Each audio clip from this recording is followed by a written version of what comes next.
All right, Will, thank you so much for talking to me today. Thank you for having me. I wanted to talk to you about your relationship with Mr. Dern. Okay. Could you talk about the first time you met him and just kind of how you guys got along?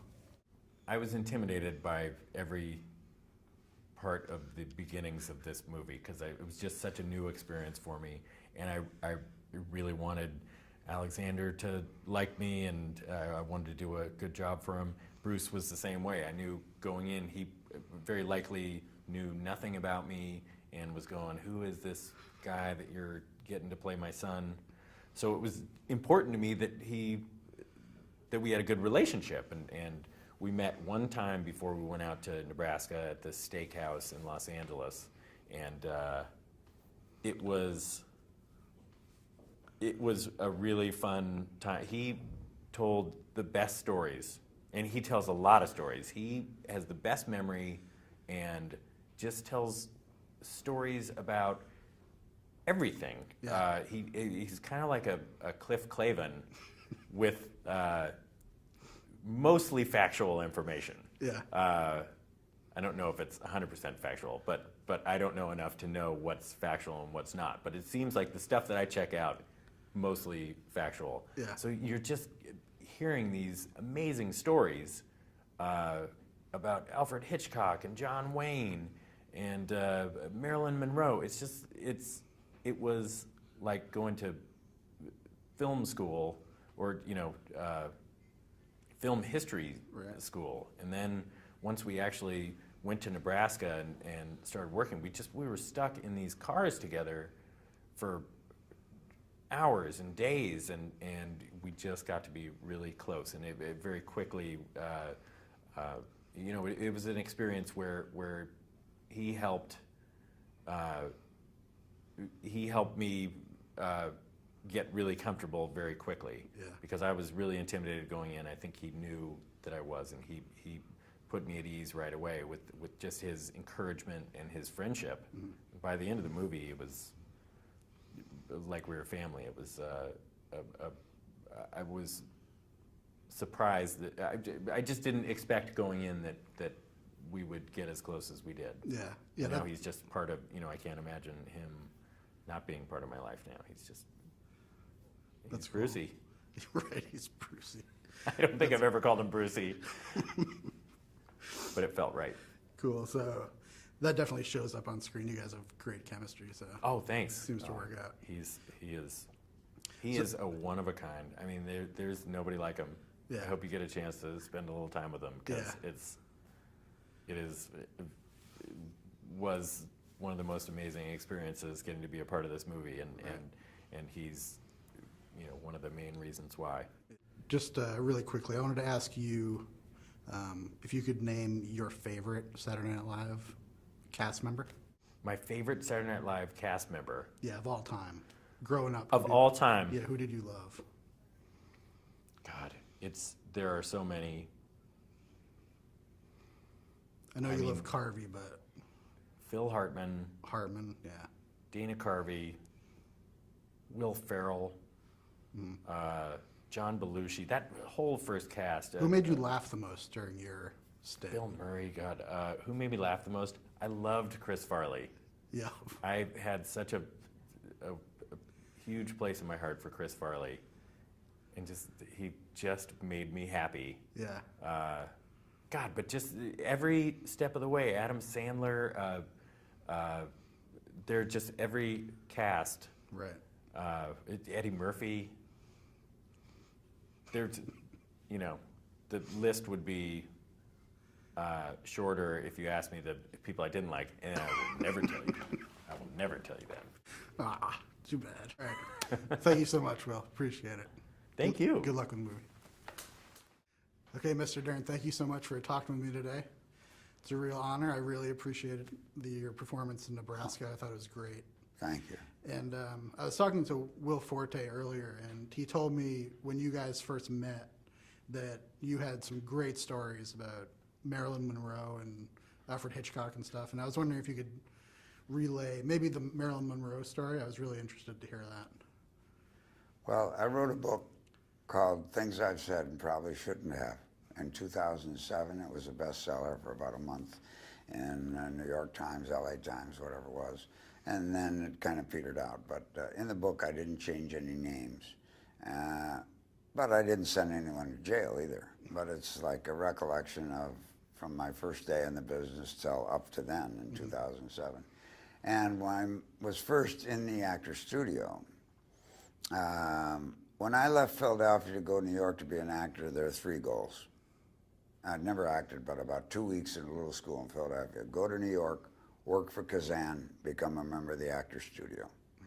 In the back of the actor's studio, the first day I was there in the studio, I had been put under contract to Mr. Kazan. And he had Rip Torn, Pat Hingle, Geraldine Page, Lee Remick, and Bruce Dern. And I was like the baby of the group because this was 1958. Right. And Mr. Strasberg was the private teacher of Marilyn Monroe and would like her every now and then to observe at the studio. So she'd sit in the back row. Well, it was my first session. And so I sat in the back row. I'd just been admitted, and Gadget just put me to work, so to speak. And she leaned over to me. I'd never met her. She's Marilyn Monroe. I'm Brucey from Winnetka. And she said, oh, you're Gadget's new wonderkin. She had her little scarf on her head. You're Gadget's new wonderkin, aren't you? I said, oh, come on, please. He doesn't say that. She said, yes, he does. He also says that nobody's going to know who you are until you're in your late 60s. I said, why is that, do you think? He said, I don't know. He says you kind of have a tendency to vanish in the roles you play, and therefore you're not a conventional leading man. So you probably won't have a career for 40 years. I was 25. So we come out of the studio, and she says, I was supposed to do the role that Lee Remick is going to play, but my husband wrote this dumb cowboy movie that I have to go and do, and I'm already a week late on it. So, you know, I'm misbehaving a little bit, I know, but I'm not into cowboys, and I just don't get it. But I have to do it because he wrote it. So I come out of the studio, and it's drizzling. About 10 minutes later, that's the end of the session, I come out, it's drizzling. And she says to me, Bruce, would you mind walking me across town to where I live on Sutton Place, which is from 44th Street, way over on one side of the city, to the other side at 57th Street.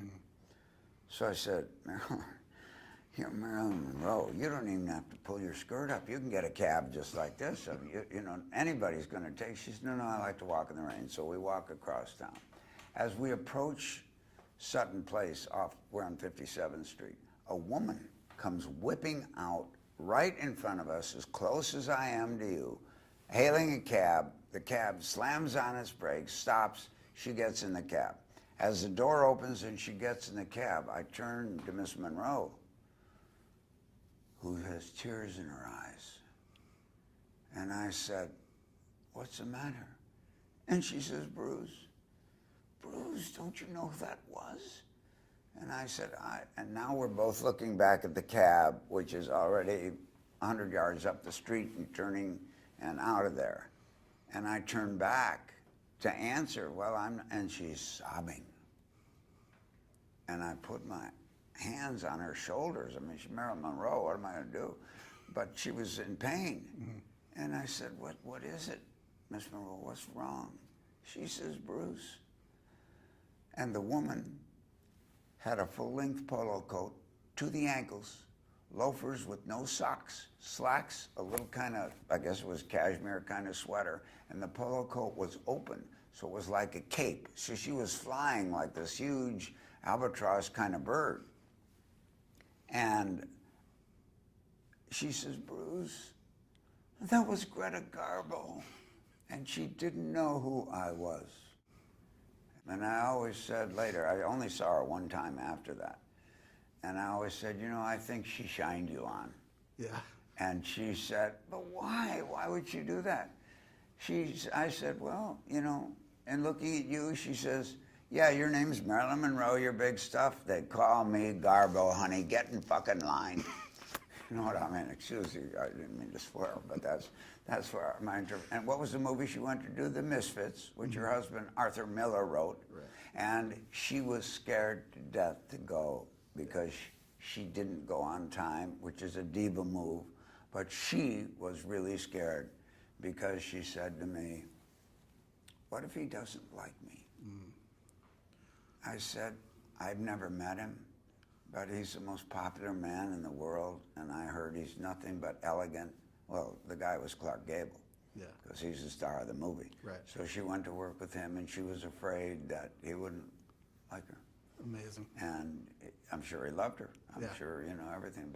And that was just unique to me to have somebody that fragile in front of me who was that enormous. Yeah.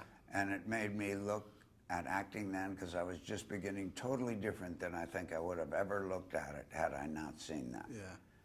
Well, that is an amazing story. Thank you And so I much for began sharing. with Mr. Kazan, and he was a giant to me. Yeah. I mean, you work for him was something, you Yeah. know. And when I ran into Alexander, I felt I was working for Gadget's son. Yeah. And he has a son, but I mean, I don't mean that particular guy, but I just meant that Alexander has such reverence for what's gone before. You know, if there's one thing I miss in Hollywood today, it's when we came, meaning my generation, 59, 60, 61, we still had a chance to work with the legends, because there were legends. We're not legends, for Christ's sake.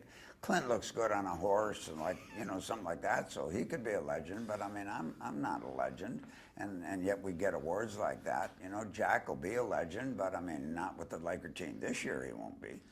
But I mean, Well, you're a legend to and me, he's the Mr. best, and he loves Nebraska. He really liked it. He's Yeah. hosting a screening for us, and he's the best. But we're getting back to what I said earlier about, I guess I said the other guy about Will Forte. Jack Nicholson's the best partner I ever had in a movie, ever. And he and I and Ellen Burstyn and The King of Marvin Gardens, that's a group. Fonda, me, and John Voight and Coming Home, that's a group. Yeah. But my second best partner is Will Forte. He is. And it's because of what he does for the movie and me in Nebraska, in that he took a familiarity with a type of work, comedy, quick jokes, snappy, you know, putting on faces, doing everything in the Saturday Night Live and all that, and abandoned that for the insecurity of just really being a human being. And that's very noble stuff and very hard to do. And he did it like that. And he's wonderful in the movie. And the great thing about Alexander, he gives you those teammates.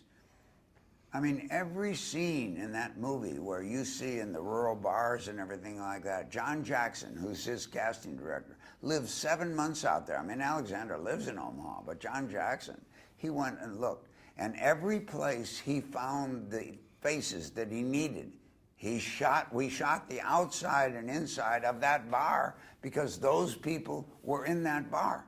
So we'd travel an hour and 45 minutes a day and get some, you know, shitbag town that had, you know, 712 people in it because of the bar. Right. And the faces in the bar. And the bartenders, I mean, like the waitress in the restaurant, she worked there. The Yeah, the karaoke characters are singers were the unbelievable. karaoke singers. I mean, it was, Right. you know, and that's Alexander. Yeah. And he, if there is a slice of life as it exists today, American director, he's at, as far as I'm concerned, he's made 6 movies. He's 6 for 6. Yeah. I Agreed. mean, and my daughter starred in his first one, Citizen Ruth. Yeah. And she's got a little game, too. She does. But Alexander is, he's quite extraordinary. He is. And you are too, Mr. Dern. Thank you so much for talking with me. Well, thank you so much. Appreciate it.